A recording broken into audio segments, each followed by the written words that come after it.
Então, amigos, nós vamos receber nesse momento o nosso irmão Jaime Ferreira Lopes. O Jaime é trabalhador incansável na luta em defesa da vida. Atualmente é o vice-presidente nacional do Movimento Brasil Sem Aborto, é presidente do Instituto Vida, localizado no Distrito Federal, uma instituição espírita que tem um foco de trabalho específico nas campanhas de defesa da vida, na luta pela preservação da vida humana. O Jaime está conosco no Rio Grande do Sul neste final de semana, com o objetivo de tocar os corações gaúchos para que possamos aqui também desenvolvermos e implantarmos o Comitê de Cidadania em Defesa da Vida. Então, sem mais delongas, desejando bom trabalho, nosso amigo Jaime, a palavra é sua. Boa tarde a todos e a todas. Eu quero imensamente agradecer essa oportunidade.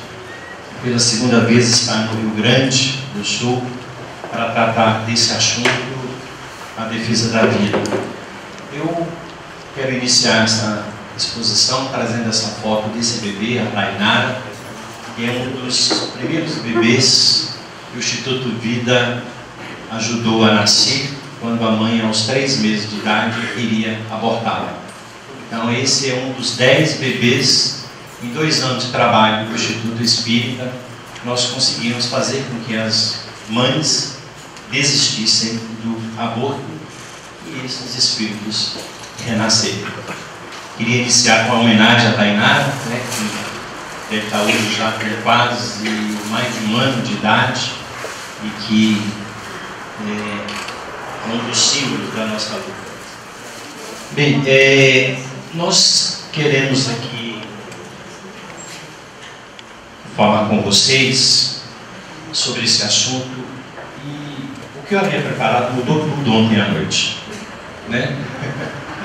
Eu pensei de um jeito, depois de outro, e no final acabei optando por trazer essas informações. Na verdade, a gente vai propor aqui um contraponto entre o que eu enumerei de 10 estratégias para promover a disseminação da ideologia abortista no país e qual que deve ser a nossa resistência pró-vida a cada uma dessas estratégias. Podem até existir outras, mas eu consegui identificar essas 10 estratégias que o movimento pró-aborto, associado internacionalmente a outros movimentos, busca implementar em nosso país. Eu vou me ater ao texto para a gente não perder tempo, porque às vezes a questão é tão complexa que se começa a abordar um assunto, entra no outro, a gente acaba perdendo o foco da exposição. Como eu sei que o tempo aqui é limitado, eu vou me limitar a ficar no texto para depois abrir a possibilidade de vocês perguntarem, e a partir daí a gente pode aprofundar um ou outro aspecto.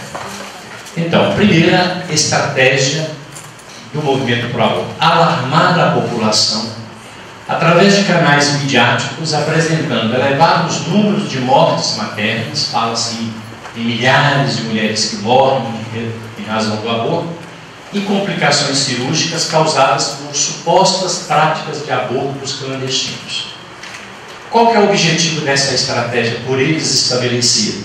Sensibilizar a sociedade, criando a falsa impressão de que o aborto no Brasil tornou-se um problema de saúde pública, necessitando da intervenção do Estado brasileiro.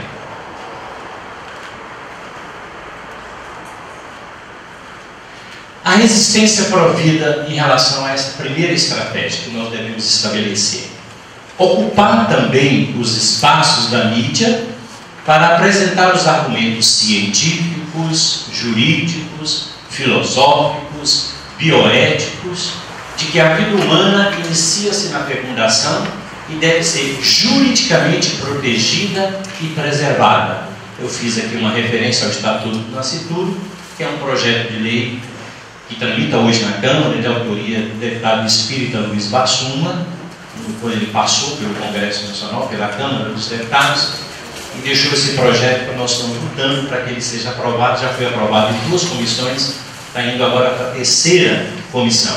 E o movimento pró-aborto no Brasil já estabeleceu uma ferrenha oposição ao Estatuto, inclusive classificando pejorativamente de bolsa estupro. É assim como o movimento pró-aborto classifica o Estatuto do Nascituro, que procura defender juridicamente o nascituro. Bem, a segunda estratégia: contratar centros de pesquisas, universidades e profissionais supostamente éticos das áreas afins para desenvolverem pesquisas que ratificam a questão do aborto como um problema de saúde pública. Ou seja, é preciso trazer cientistas, pessoas, profissionais da área acadêmica que respaldem essa tese de que o aborto no Brasil é um problema de saúde pública, portanto ele tem que ser legalizado.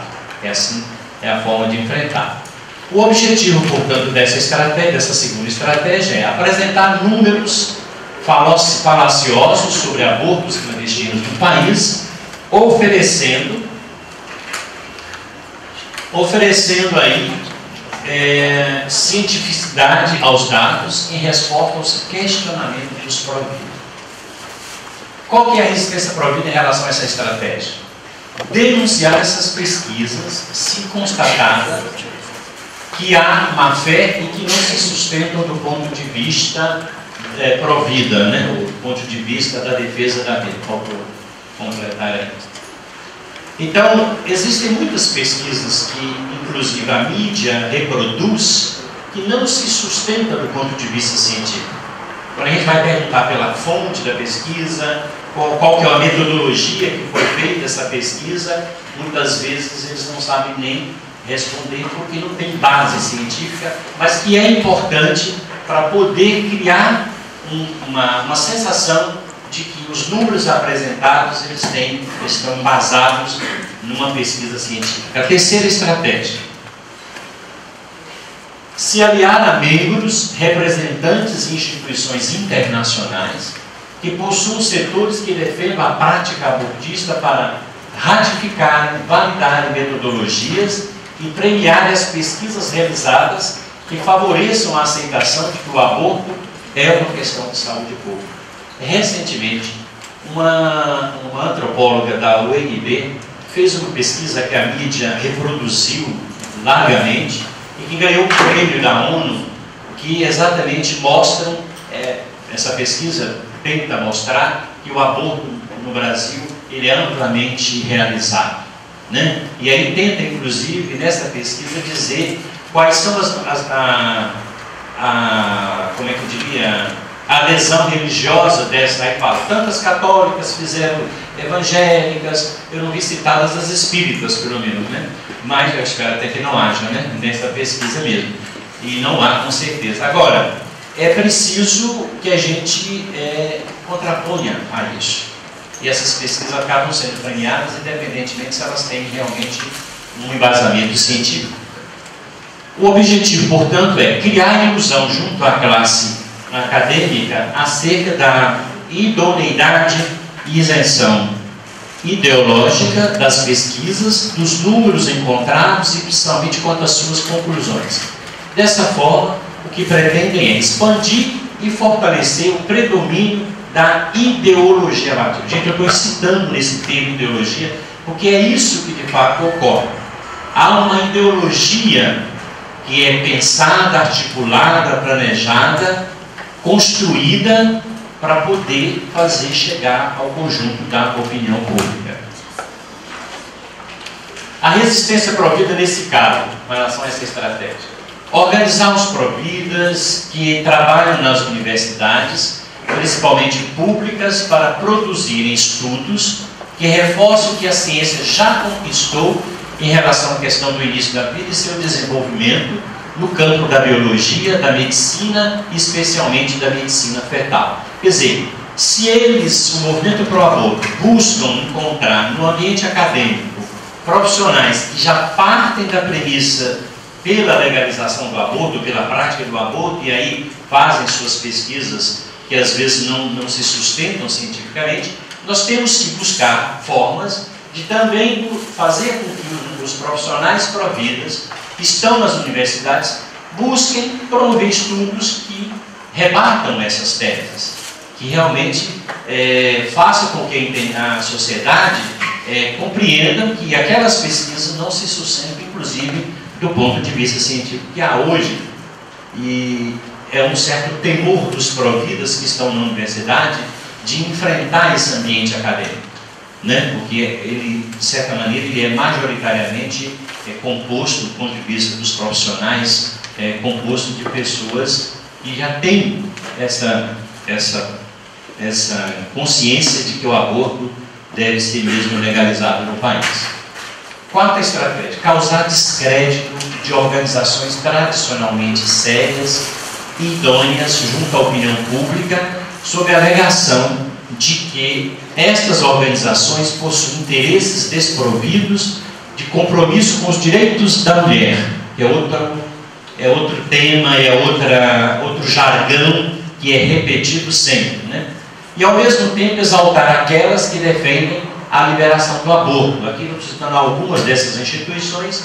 O CEFEMIA, se vocês colocarem no Google, vocês vão ver, chama CEFEMIA, a instituição, essa que monitora os projetos feministas no Congresso Nacional.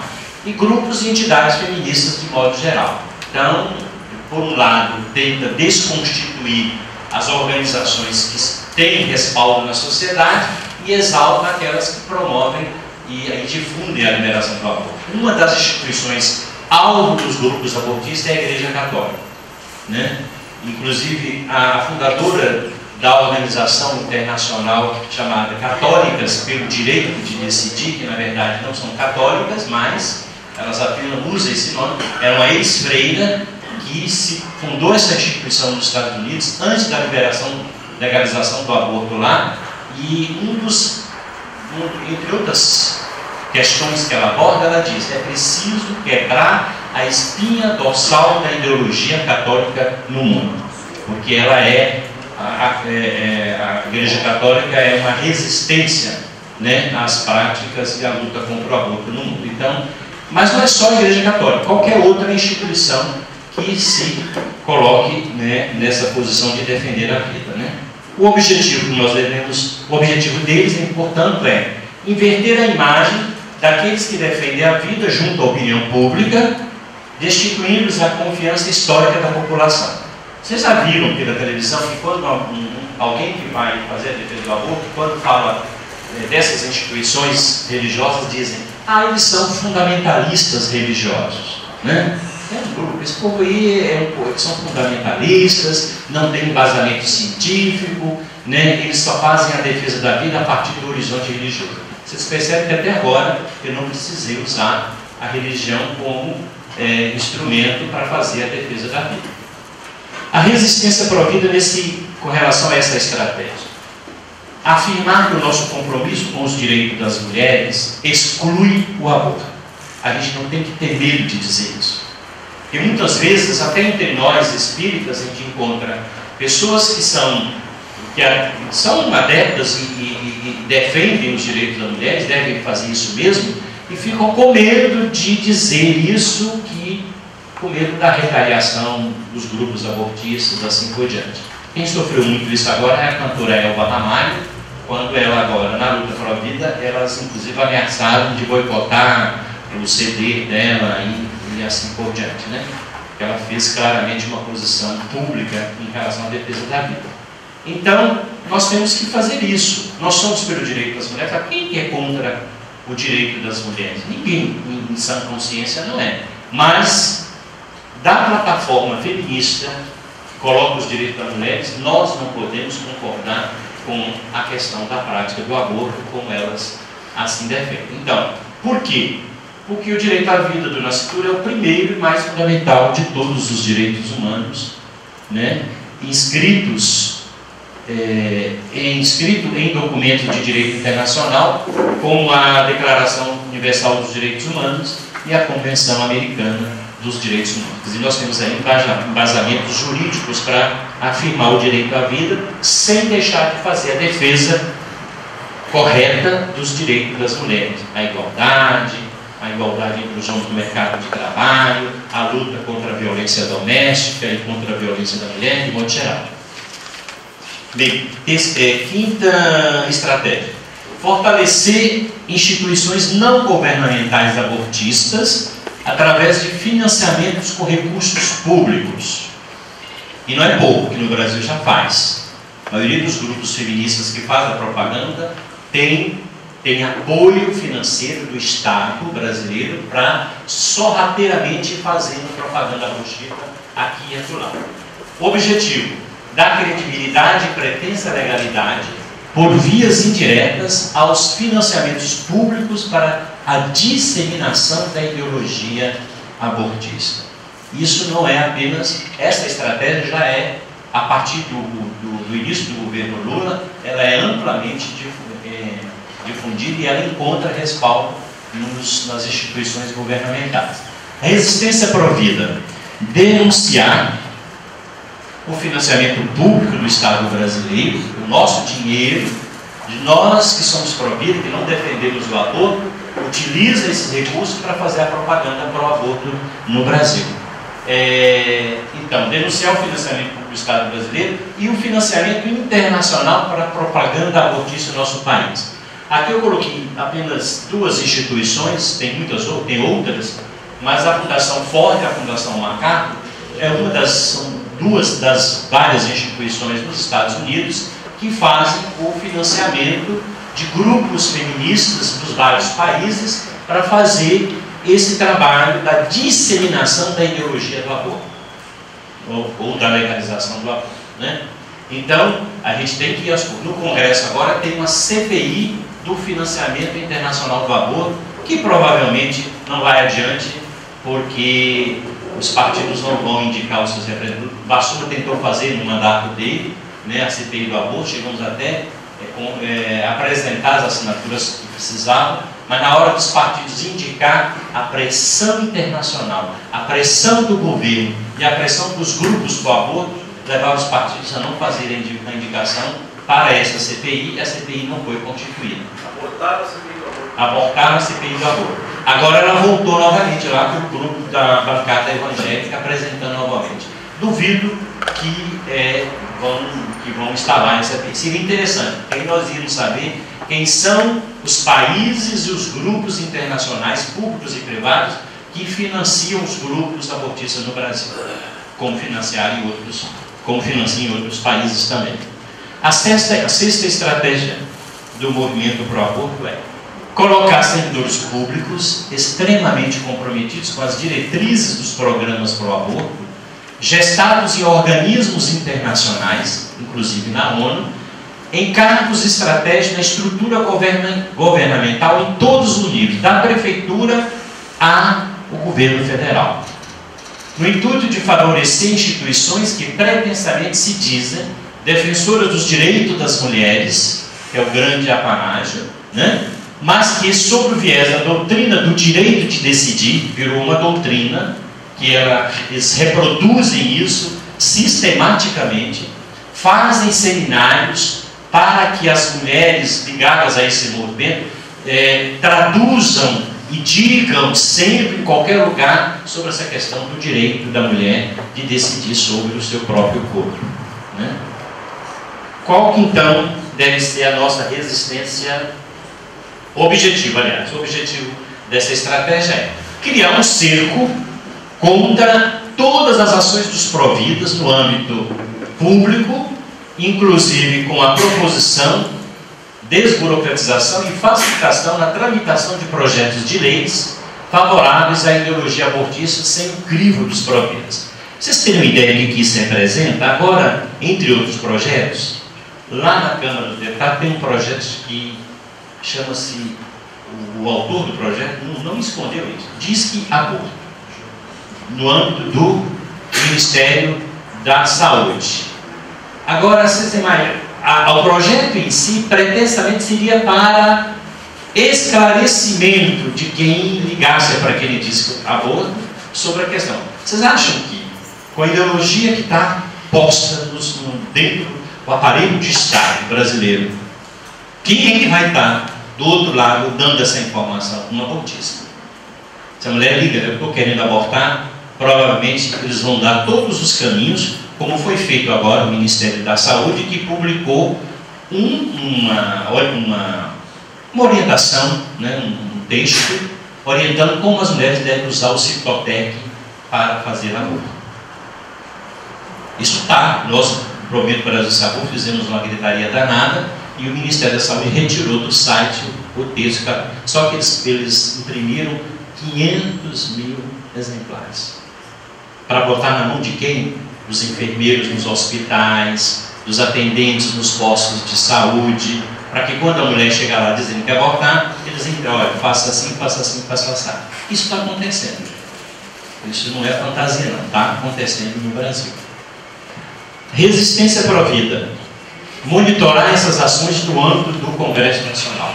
Inclusive esse projeto na Antônio de Unidade, já começamos a fazer a divulgação para derrubar esse projeto, mas tem outros que vão sendo postos na tramitação e a gente tem cada dia de olho nisso que está acontecendo. A 7ª estratégia: contratar profissionais que não tenham nenhuma empatia com as populações, que sejam desprovidos de questões que os limitem à prática do aborto, sejam elas de natureza moral, ética e religiosa, que já possuam experiência sobre práticas e técnicas abortistas, especialmente estrangeiros, pois em caso de resultados insatisfatórios ou contrários aos esperados, escândalos possíveis, mortes maternas que não estavam previstas, denúncias, investigações, qualquer outros casos que possam trazer dolo ou culpa, simplesmente os enviarem de volta aos seus países de origem, livrando tanto governantes quanto como profissionais de qualquer punições legais. O objetivo? Iludir a opinião pública e que se busca melhorar a questão da saúde pública no Brasil. Contratação de médicos é o programa do governo agora para o Brasil. Isso não é dito, não é falado, mas nós sabemos, nos bastidores da política em Brasília, que o objetivo é trazer médicos, principalmente de Cuba, para estar no Brasil, porque lá o aborto é legalizado, os médicos todos têm a ideologia do aborto já inserido na sua própria formação, para que eles possam ajudar a disseminar no Brasil o que eles chamam de aborto legal, que é aquele resultante de quando a mulher é estuprada e resulta uma gravidez. Eles chamam de aborto legal. Na verdade, o aborto no Brasil é crime, né? Há apenas uma excludente de punibilidade que exclui a pena nesse caso, mas o crime permanece. E há muita resistência dos médicos nos hospitais, por motivos éticos e filosóficos ou motivos religiosos, que não aceitam fazer o aborto, mesmo quando chega no caso de estupro. Um médico que é espírita, por exemplo, no hospital, evidentemente que ele vai alegar, espero que assim o faça, a objeção de consciência. A ministra Miregutti, quando foi indicada ministra da Secretaria de Políticas Especiais para as Mulheres, ela deu uma declaração que precisa quebrar no país essa ideia da objeção de consciência, porque todo médico que trabalha no SUS tem obrigação de fazer o aborto, né? Então, como tem havido muita resistência de médicos católicos, espíritos, evangélicos, que estão nos hospitais públicos e que se recusam a fazer o aborto, enfermeiros, assim por diante, eles agora criam essa estratégia. Claro que não é só isso. Evidentemente que há um interesse, talvez mesmo, de querer, já que melhorar a questão da saúde pública no atendimento à população. Mas embutido nisso aí, tem também essa estratégia. Só que às vezes a população não sabe disso, né? A resistência provida. Denunciar essas manobras se de fato há um risco de disseminação da prática do aborto dito legal, que não existe no Brasil, no país, para contrapor a objeção de consciência dos médicos brasileiros. Nós não está atento. Tem que verificar isso, né? Como é que isso vai acontecer na prática. Apesar de que esse programa de mais médicos está sendo bombardeado por várias instituições, inclusive as instituições médicas no país, né? 8ª estratégia. Diante das estratégias anteriores bem estruturadas, busca-se apoio junto ao Poder Judiciário. Veja que eles pensam em todos os sentidos, em vários ângulos, em vários sentidos da organização do país, né? junto ao Poder Judiciário, por meio de quê? De ações judiciais e de mirabolantes demonstrações pseudocientíficas de que a falta de uma legislação para a prática do aborto no país representa uma tragédia social e sanitária. Aqui, gente, isso também não é coisa da minha cabeça e da minha visão. Vide aprovação das pesquisas com células-tronco embrionárias, em que as teses abortistas diziam para os ministros, e ia sair vencedora, de que o processo inicial da vida, nas suas primeiras semanas, nada mais é do que um amontoado de células. Era a expressão que a Mariana Zart, que é geneticista, foi para o Supremo para dizer para os ministros, a vida não está no início da fecundação, é apenas um punhado de células, né? Porque eles têm uma tese abortista de determinar a vida a partir da formação do sistema neural. Antes, o aborto pode ser feito na primeira semana, na segunda semana, né? Quando ainda não está formado o sistema neural. E isso foi vencedor, foi uma tese vencedora no Supremo Tribunal Federal. Assim como foi tese vencedora no Supremo Tribunal Federal o aborto de anencéfalos, que nós lutamos para poder mudar essa perspectiva e não foi possível. E qual que é a tese que eles apresentaram para o ministro? Que como é que a mulher vai levar adiante uma gravidez se dentro dela ela já tem um caixão? É assim que eles trataram essas questões no âmbito do Supremo, e os ministros acataram essas teses. E aí, onde é que nós estávamos? Onde é que estavam os providas brasileiros? Fizemos o que foi possível de ser feito, mas também só foi aprovado porque surrepticiamente, no inconsciente da população brasileira, de que uma criança mal formada não deve viver. Isso entre católicos, às vezes entre espíritas também, eu ouvi teses defendidas nesse âmbito, enfim, no geral da sociedade. Né? Uma coisa que não é dita, mas está lá no subconsciente. Mas por que levar uma criança anencéfala até o nascimento se ela vai sobreviver apenas 15 minutos depois de nascer? Essas teses têm sido vitoriosas. Objetivo: acumular vitórias e criar alternativas jurídicas à prática do aborto, uma vez que não tem prosperado os projetos de legalização do aborto no Congresso Nacional. Lembro a vocês, nos Estados Unidos, o aborto foi legalizado numa ação junto à Suprema Corte Americana, quando o movimento pro aborto desistiu de tentar legalizar pelas vias do Congresso Nacional. Isso pode acontecer no Brasil.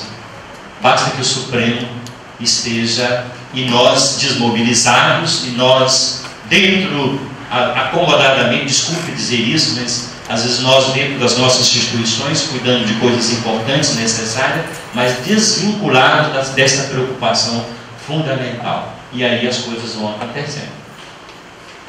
Resistência Provida, constituir um grupo de cientistas, que a gente não conseguiu isso ainda, e juristas, para acompanhar as ações judiciais nos tribunais de primeira instância, tribunais superiores e Supremo Tribunal Federal, e lutar para mudar os critérios de composição do Supremo Tribunal Federal. E já existe uma proposta de emenda constitucional que democratiza mais a composição do Supremo. Hoje é o governo que indica o ministro. A proposta lá é que setores da sociedade organizada possam indicar. E aí, mas isso dificilmente vai passar no Congresso se não tiver mobilização. E agora, no Congresso só passa alguma coisa se tiver mobilização na rua. Se não tiver, não passa, né? Se não for no interesse deles. Nona estratégia: desconsiderar quaisquer, no movimento abortista, desconsiderar quaisquer ponderações de casos que eles tragam contrariedade ou contrariedades. Por exemplo, assassinato de bebês vivos e viáveis. A gente sabe que nos Estados Unidos o aborto é legalizado até o 9º mês de gravidez. E sabe quando uma mulher, às vésperas de a criança nascer, ela desiste da criança, o que eles têm que fazer pela lei americana?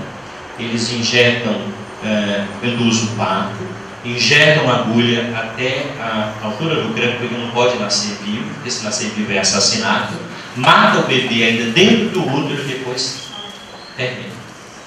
Isso acontece todos os dias nos Estados Unidos, nas clínicas de aborto dos Estados Unidos, agora na Espanha, agora em Portugal, em tantos outros países em que o aborto foi legalizado.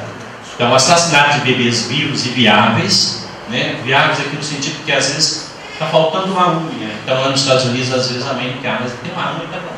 A unha a mão está defeituosa, né?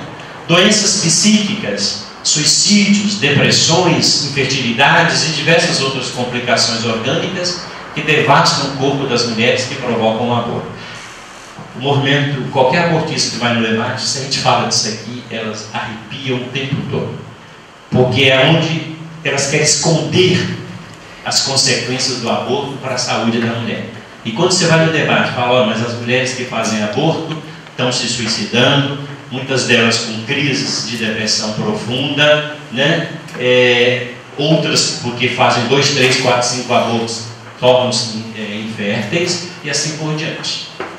Qual é a resistência para a vida? Não, o objetivo ainda dessa estratégia é exaltar a prática do aborto como sendo o direito de escolha das mulheres, independente de possíveis danos à saúde dessa mulher. Essa ideologia de gênero chamada direito de escolha, que nos Estados Unidos o termo é pro-choice, né, direito de escolha, e que foi o grande embate antes da legalização dos Estados Unidos, de um lado o direito das mulheres e do outro lado os grupos pró-vidas ressaltando o direito da criança por nascer, né? Então elas estão ganhando espaço cada vez mais nas nossas instituições, né?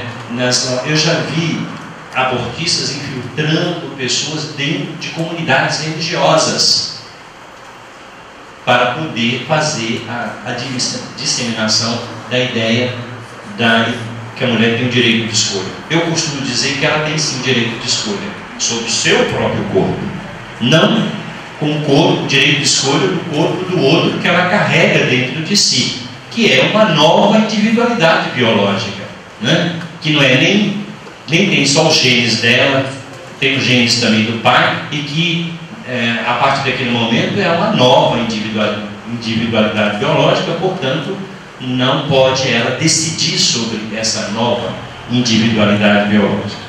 Bem, a resistência pró-vida, nesse caso, desconstituir a ideologia do direito de escolha da mulher. Nós não podemos ter medo de dizer que a mulher não tem direito de escolha sobre a criança que ela traz dentro de si. Nós temos que dizer isso, sempre. Uma vez que ela é dona do seu corpo e disseminar informações sobre as consequências orgânicas e psíquicas da prática do aborto para a saúde da mulher. A 10ª alternativa, estratégia que a gente consegue identificar nesses movimentos, pressionar legisladores para a aprovação de leis alternativas que, sob a pretensão e insinuação de esclarecer, atender melhor, salvaguardar direitos, mascarem a verdadeira intenção da promoção da prática do aborto, excludentes penais, que é o caso do aborto legal, de maneira ampla e sem muitas restrições burocráticas. Vou dar só um exemplo para vocês como é que isso aqui aconteceu na prática. Teve um projeto que foi aprovado agora no Congresso, chamado PLC 3, tramitou desde 1991, a autora não se reelegeu, e agora em 2003, que ela voltou ao Congresso Nacional, ela desarquivou o projeto e botou debaixo do braço e aprovou em menos de 5 meses, o que talvez demoraria 2, 3 anos. E nós não conseguimos identificar esse projeto. Sabe por quê? Porque estrategicamente a palavra aborto não aparece no projeto. E quando nós demos contas, ela já estava no Senado, já pronto para votar no plenário. O que resultou a nós agora? Inclusive o Movimento Brasil Sem Aborto criou uma polêmica provida no país, porque há uns que acham que deve ser votado o projeto, é minoria. Nós, no movimento, junto com a Federação Espírita Brasileira, CNBB, entendemos que devemos opor e pedir à presidente, como pedimos à presidente, a vetos a 2 artigos. Sabe o que eles colocam? É um projeto que fala de violência sexual da mulher, que não pode ser contra, correto? Quem que é contra que uma mulher violentada não seja atendida adequadamente nos hospitais? Seja um público, todos nós somos favoráveis. Só que eles incluíram nos procedimentos de atendimento um termozinho chamado profilaxia da gravidez, ao lado de profilaxia das doenças sexualmente transmissíveis. Ou seja, a mulher foi estuprada numa noite, no dia seguinte ela chega no hospital, diz que foi estuprada, e aí, sem fazer exame para testar a gravidez, já aplica a profilaxia da gravidez. Você sabe o que é a profilaxia da gravidez? Traduzindo, pílula no dia seguinte. Agora eu pergunto a vocês, um médico católico, espírita, evangélico, que sabe que a pílula do dia seguinte é abortiva, vai ser obrigado a ter que aplicar esse medicamento na mulher. Isso passou sorrateiramente.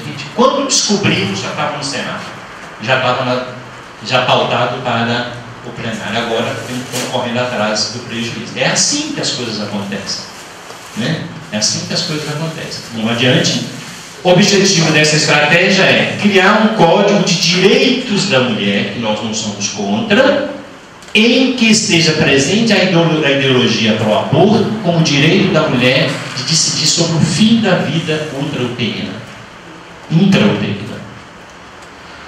É um grande sonho do movimento pró-aborto, é criar um código dos direitos da mulher, de modo geral. Qual que deve ser a nossa resistência? Monitorar as proposições legislativas que são apresentadas no âmbito do Congresso Nacional. Outras proposições para a luta de resistência pró-vida. Então, aqui as 10 estratégias e as resistências que nós devemos fazer. E para encerrando, eu vou colocar aqui, chegando ao final, as outras proposições de luta de resistência pró-vida. Primeiro, fortalecer o trabalho em prol da vida no país, nos espaços onde os pró-vidas já atuam, como, por exemplo, o trabalho de conscientização sobre a preservação do direito à vida como direito humano fundamental. Gente, eu estou nessa luta já há quase 10 anos, e lá no Distrito Federal, a gente quase que tem que pedir, pelo amor de Deus, que uma casa espírita tenha pelo menos uma palestra por ano que fala da defesa da vida. É quase que você tem que pedir para quem organiza, pelo amor de Deus, me dê espaço, põe aí uma palestra para falar sobre a defesa da vida. Porque dá-se a impressão de que isso é um tema, sabe, não é tão importante, sei lá, o que tem na cabeça das pessoas para às vezes não achar que isso é. É claro que deveria ter muito mais palestras esclarecedoras, né, para formar consciência pró-vida dos espíritas, para que eles, inclusive, tenham argumentos para poder enfrentar o debate da sociedade. Não argumentos religiosos só, ou só argumentos espíritas, nós temos de montão, mas argumentos científicos, filosóficos, que muitas vezes esse espírito está lá no ambiente de trabalho, trabalhando ao lado de uma militante feminista abortista, mas ele perde no debate com ela, porque não tem argumento para poder enfrentar o debate. E às vezes essa pessoa vai fazendo o trabalho. Bem, segunda, mobilização permanente da sociedade.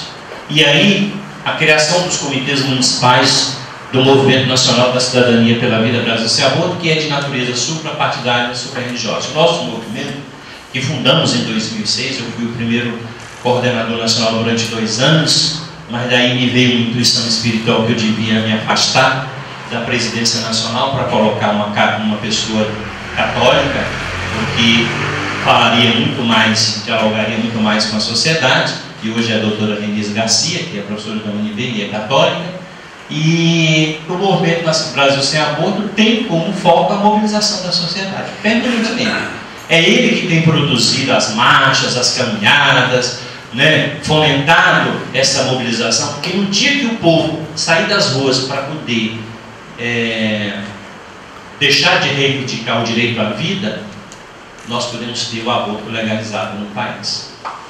Então, o movimento já fez aí 6 marchas nacionais em Brasília, os nossos comitês estaduais já fizeram algumas, Rio de Janeiro está preparando agora, Belém está preparando agora, Fortaleza já fez algumas, né, também, e é preciso a gente fortalecer. A ideia é que a gente possa criar os comitês municipais. O movimento, na sua executiva nacional, de uma reunião, estabeleceu que nós devemos lutar para que, pelo menos até 2016, a gente cria no país 300 comitês municipais, incluindo as capitais as capitais do Brasil, do país, dos estados, né?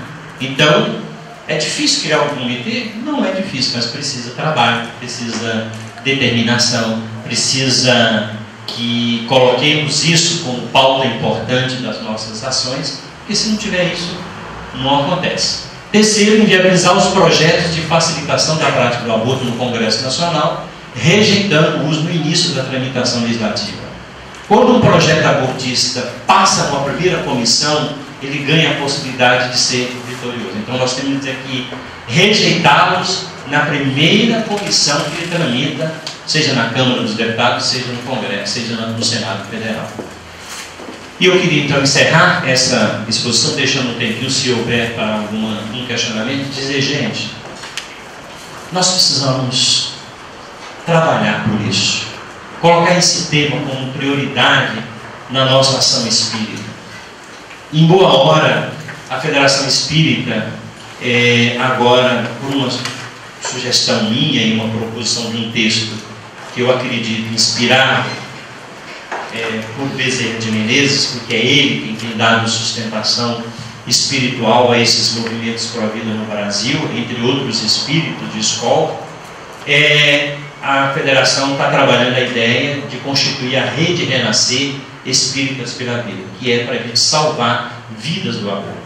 Nós temos que, enquanto nós estamos aqui, tem muitas mulheres pensando em abortar, seja por quais motivos alimentam para isso, para levar a essa prática. E nós temos que ir ao encontro dessas mulheres, tentar, no diálogo fraterno com elas, buscar exatamente fazer com que os espíritos renasçam, né? Nosso Instituto Vida, 2 anos só de fundação, a gente conseguiu atender 15 mulheres que pensavam em aborto, 10 nós conseguimos que elas desistissem. 5 desses espíritos foram abortados por decisão unilateral delas, né? Então, que a gente possa priorizar esse tema. Eu estou aqui no Rio Grande do Sul pela 2ª vez. Em 2006 a gente tentou criar o comitê estadual aqui, não conseguiu, não foi adiante. Estamos aqui ontem, o esforço que a Federação Espírita, através da Beth, da Rosi, da Leia, para poder conclamar outras instituições para estarem junto, não surtiu efeito. Mas eu quero dar uma coisa que é alentadora para nós, um testemunho que é alentador para nós espíritas. Os comitês do Brasil sem aborto mais atuantes são os que têm os espíritas à frente. Então, se isso é assim, nós não podemos deixar de fazer a nossa parte. E é isso que Jesus quer, e é isso que os espíritos de escola, como Bezerra de Menezes, pede de todos nós, que nós possamos dar a nossa contribuição para que isso aconteça. Muito obrigado. Acho que não sei se há tempo para...